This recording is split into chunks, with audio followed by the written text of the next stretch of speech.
Sa mundong ito, may trabaho na kahit mamatay ka na, required ka pa ring pumasok kinabukasan. Walang sweldo, walang benefits, kamalas-malasan mo at hindi ka nga anak ng contractor na mga hayop na yan. Ganito ang buhay ng mga bayani rito, paulit-ulit na namamatay sa laban, tapos binubuhay lang ulit para ipagpatuloy ang gyera. Isa na rito si Data. Sa simula ng kwento, tumatakbo siya sa loob ng kagubatan habang hinahabol ng mga knight. Ang dahilan, may ninakaw siyang kabaong mula sa kanila. Ang masama pa, may mga demon fairy din sa lugar, at mas delikado pa ang mga yun kaysa sa mga knight. Habang nagiging pagkain ng mga halimaw ang mga humahabol sa kanya, pilit tumatakas si Data. Kaso dahil sa maiiksi niyang paa, mabilis din siyang naabutan at pinabagsak ng isang fairy. Sa sobrang takot, nagsisigaw siya ng tulong, ayaw niyang mamatay ng ganun lang. Sakto naman at may bumagsak mula sa ere, ang partner niyang si Xylo, at agad pinatay ang halimaw. Ligtas si Data pero may tumusok sa katawan niya habang tumatakbo kanina. Dahil sanay na siyang mamatay at mabuhay ulit, sinabi na lang niya kay Xylo na patayin na siya at bahala na ang simbahan na buhayin siya ulit. Pero sinapak siya ni Xylo at sinabing tigilan na niya ang ganung pag-iisip. Oo nga't binubuhay sila ng simbahan, pero sa bawat resurrection, unti-unting nabubura ang alaala ng kanilang kaluluwa. Hanggang sa isang araw, makakalimutan mo na kung sino ka. Doon natauhan si Data at pumayag na ipagamot ang sugat niya kahit sobrang sakit. Matapos siyang maayos, napansin ni Xylo ang kabaong at doon niya na-realize kung bakit hinahabol si Data. Hindi niya maintindihan kung bakit pa naisip nitong magnakaw ng ganon. Aminado si Data na wala rin siyang matinong dahilan, nakita lang daw niya ang mga knight na may dalang kabaong at bigla niyang naisip na kaya niya itong nakawin. Gustong-gusto na siyang patayin ni Xylo sa inis, pero nakiusap si Data. Pwede naman daw nilang ibalik ang kabaong at matatapos na ang lahat. Kaso nang silipin nila ang laman nito, mas lalo lang lumala ang sitwasyon. May bangkay ng isang babae sa loob, at halatang sobrang importante. Siguradong magagalit ang HQ kapag nalaman ito. Akala ni Data ay isang royal lang ang babae, pero napansin ni Xylo na hindi ito tao. Isa itong goddess. Hindi agad naniwala si Data dahil ang alam niya, ang mga goddess ay malalaking sandata laban sa demon lords, hindi mukhang bata. Pero sigurado si Xylo sa nakita niya. Biglang may narinig silang busina mula sa lambak. May grupo ng mga knight doon na halos nalilipol ng mga fairy. Kahit alam ni Xylo na kasalanan nila dahil pabaya sila, hindi niya kayang pabayaan ang mga ito. Isa pa, may kota siyang kailangang maabot, kailangan may makaligtas sa mga knight sa area. Habang papatalo na siya pababa, may nagsalita mula sa likod. Buhay ang goddess mula sa kabaong. Narinig niya ang plano ni Xylo at nag-alok ng tulong. Gagamitin daw niya ang kapangyarihan niya para siguradong manalo si Xylo. Ang kapalit, tatawagin siyang good girl at tatapikin sa ulo. Ipinapakita nito kung gaano ka-dependent ang mga goddess sa approval ng iba. Pinangalanan niya ang sarili bilang Teorita at sinabing handa siyang ialay ang buhay niya para tulungan ang magiging master niya. Pero para kay Xylo, ito mismo ang dahilan kung bakit ayaw niya sa mga goddess. Tumalon siya pababa at sinabing kaya niyang tapusin ang laban mag-isa. Kailangan lang niya ang mata ni Data para ituro ang kinaroroonan ng mga knight. Kahit ayaw ni Data, napilitan siyang tumulong dahil may kota rin siya. Habang bumababa si Xylo, napansin niyang sumusunod si Teorita. Gusto lang daw nitong protektahan ang knight niya. Tinanggihan pa rin ni Xylo ang tulong at agad siyang umatake. Nilagyan niya ng light at heat magic ang isang dagger at ibinato ito, na nagdulot ng malakas na pagsabog. Sa huli, nalinis ang lugar ng mga halimaw. Nagpasalamat sana ang mga knight, pero nang malaman nilang isa si Xylo sa mga condemned heroes, biglang nagiba ang traitor nila. May isa pang nagbanta sa kanya ng espada, kahit alam nilang siya ang pinakamalakas doon.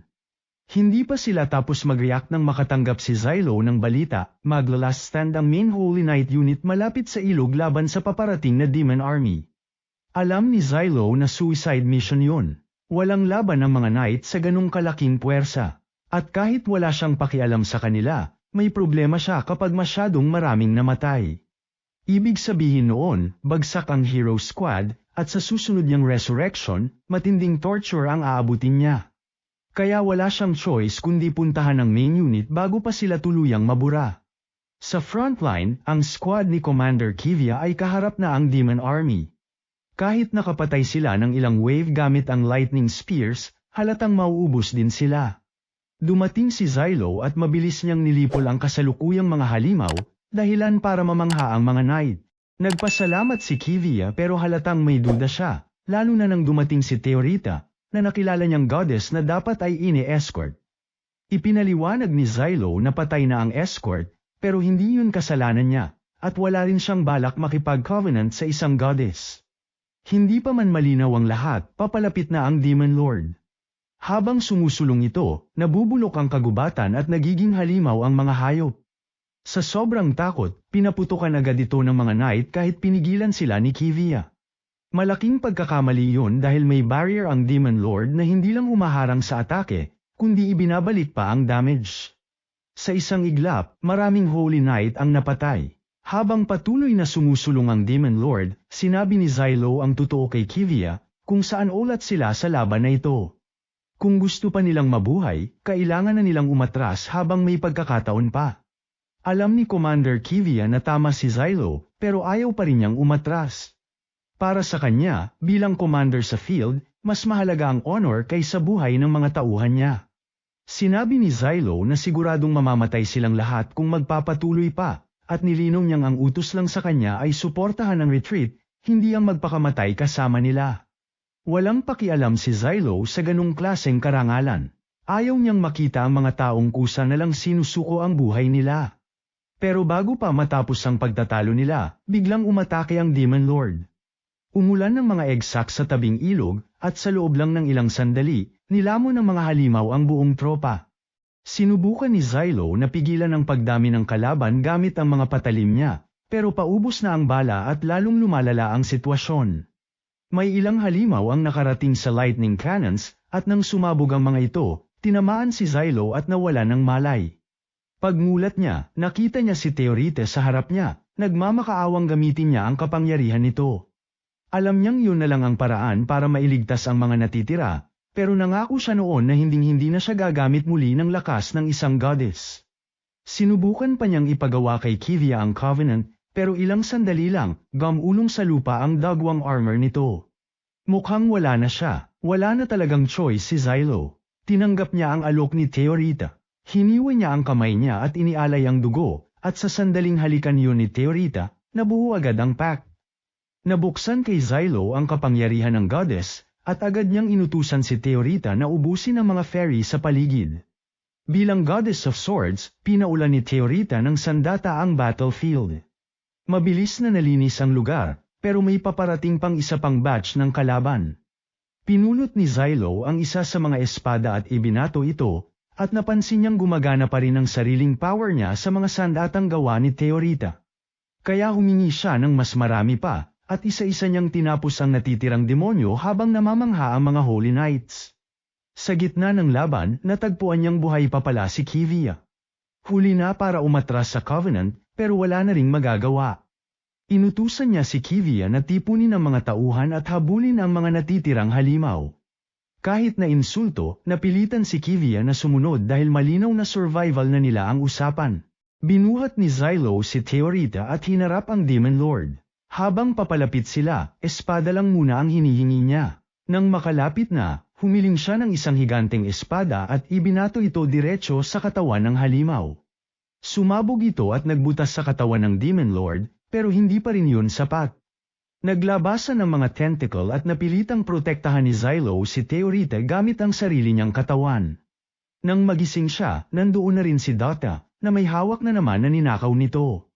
Sa pagkakataong ito, may silbi ang pagnanakaw niya, isang scorched earth seal, isang napakalakas na bomba.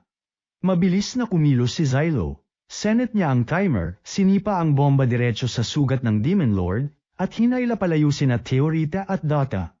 Sa isang napakalakas na pagsabog, tuluyang nawasak ang katawan ng halimaw at natapos ang laban. Humingi si Teorita ng papuri, pero biglang bumalik kay Xylo ang alaala ng dati niyang goddess, kaya hindi niya ito nagawa. Ilang sandali lang, dumating si Kivia at kahit nailigtas ni Xylo ang lahat, itinuro pa rin niya ang espada sa kanya. Ayon sa kanya, paparusahan siya dahil bumuo siya ng covenant ng walang pahintulot. Ipinaliwanag ni Kivia ang krimen ni Xylo, dating Holy Knight na hinatulan matapos patayin ng goddess na ka-covenant niya. Pero ang totoo, iniwan sila sa laban, naubos ang enerhiya ng goddess, at pinili ni Xylo na wakasan ang paghihirap nito bago pa ito ma-corrupt at maging banta sa buong mundo. Hindi yun pinakinggan ng korte, at set up ang lahat. Sa araw na yun, nanumpa si Xylo na kahit ilang buhay pa ang abutin, hahanapin niya ang mga may kagagawan, at pagbabayaran niya silang lahat. Pero bago yan, like at subscribe ka na muna, Lods. Salamat.